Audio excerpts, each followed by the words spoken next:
Hi, Saddleback. My name is Randy, and I have the privilege of being the pastor of Saddleback Newport Mesa. I'm happy to join you today as we spend a few moments talking about a topic that I know we all have experience with. Now, some may experience it more than others, but we all experience this in our lives. And the good news is the Bible gives us tools that we can use to help us navigate the way that we handle this topic. Today, I want to talk with you about worry. We all have experienced worry, and some of you know you are a worrier. In fact, you worry about how much you worry. You may even be worried right now that we're going to be talking about worry. Now, especially in this season of COVID-19 and with all that's going on in the world, there seems to be so much that we can worry about. So what do we do with our worry? My hope is to take a look at the scriptures and give you a few tools that you can use today to help. The hard part is that many of us know that there's no good that comes out of worry, but we do it anyway. In fact, Jesus says in Matthew 6:34, "Do not worry about tomorrow, for tomorrow will worry about itself. Each day has enough trouble of its own." And so as we dive in, the first thing that I see in the scriptures is it saying that don't worry about what's ahead. Focus on today. Don't worry about the what ifs or the what could be's, but be present today. I think if we can do this, we immediately eliminate a lot of the things that we worry about. Jesus wants us to be present and to focus on what's right in front of us today. So if we get rid of the what ifs and the what could be's, what do we do with today's worries? One of my favorite books of the Bible, the book of Philippians, gives us some insight into this. Now, I love the Message paraphrase of Philippians 4, 6, and 7. It says, "Don't fret or worry. Instead of worrying, pray. Let petitions and praises shape your worries into prayers, letting God know your concerns.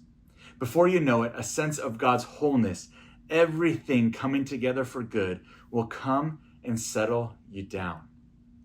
It's wonderful what happens when Christ displaces worry at the center of your life. And so the first thing that we do is we focus on today. And the second thing that we do with our worry is we take it to God. The scripture says that when we do that, God will come and settle us down. So instead of worry, we worship. We focus our attention from our situation that we often can't control, right? I mean, that's why we worry, because it's something out of our hands. So we take that and we give it to God, the one who has control over everything. We place our trust in God knowing that he has good plans for us. Psalm 55:22 says, "Give your burdens to the Lord and he will take care of you." So the second thing is we shift our focus from what we can't control to the Creator who has us in his hands. Now, the final thing that I wanted to talk with you today about is that we must work on changing our perspective on how we look at the day. Here's the thing. The presence of worry is unavoidable, but the prison of worry is totally avoidable. We don't have to allow it to occupy our thoughts.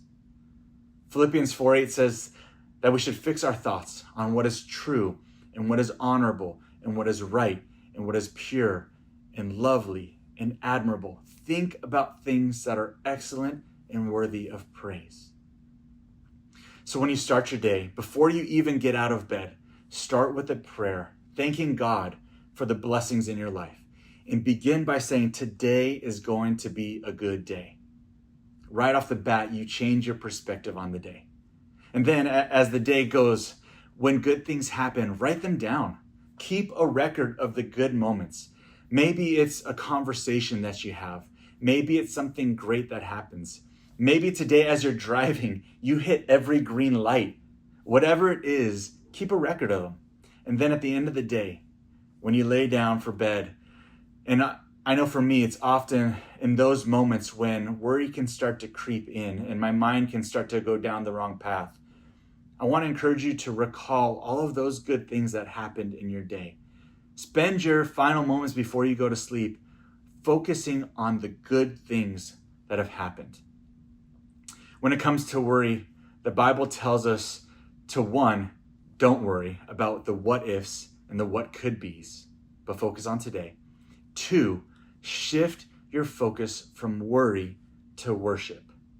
And three, change your perspective on what you give your attention to. I hope today you can take these tools and implement them and be reminded that we have a God who loves and cares for us, and he wants the best for us. God bless you guys. I'm praying for you today.